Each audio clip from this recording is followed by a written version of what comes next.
नमस्कार, आपण पाहत आहात लोक तुफान न्यूज, सत्याचा आवाज, जनतेचा विश्वास।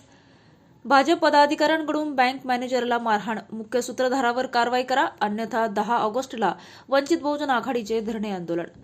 बँक ऑफ महाराष्ट्र शाखा आष्टी येथील शाखा व्यवस्थापक श्री हितेश दामोर यांना भारतीय जनता युवा मोर्चाच्या पदाधिकाऱ्यांनी बेकायदेशीररित्या मारहाण केल्याची घटना 28 जुलै 2026 रोजी घडली आहे।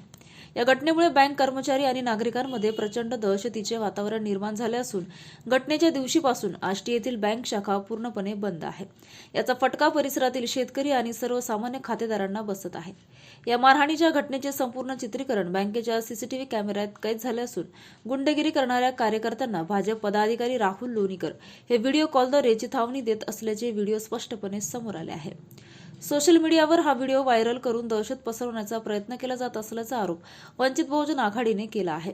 शेतकऱ्यांच्या हिताचे नाव पुढे करून राजकीय दबावापोटी ही गुंडगिरी दडपण्याचा प्रयत्न सुरू आहे। या प्रकरणी सहाय्यक पोलीस निरीक्षक पोलीस स्टेशन आष्टी यांना निवेदन देऊन मुख्य आरोपीवर तात्काळ कठोर गुन्हे दाखल करण्याची मागणी करण्यात आली आहे। राजकीय दबावाला बळी न पडता पोलीस प्रशासनाने निपक्षपाती कारवाई करावी, अन्यथा 10 ऑगस्ट 2026 रोजी वंचित बहुजन आघाडीच्या वतीने तीव्र धरणे आंदोलन छेडण्यात येईल असा इशारा निवेदनाद्वारे देण्यात आला आहे। या निवेदनाच्या प्रति उपविभागीय पोलीस अधीक्षक परतूर, जिल्हा पोलीस अधीक्षक जालना, विभागीय पोलीस आयुक्त संभाजीनगर आणि गृहमंत्री महाराष्ट्र राज्य यांनाही पाठवण्यात आल्या आहेत। लोक तुफान न्यूज, अशफाक पटेल।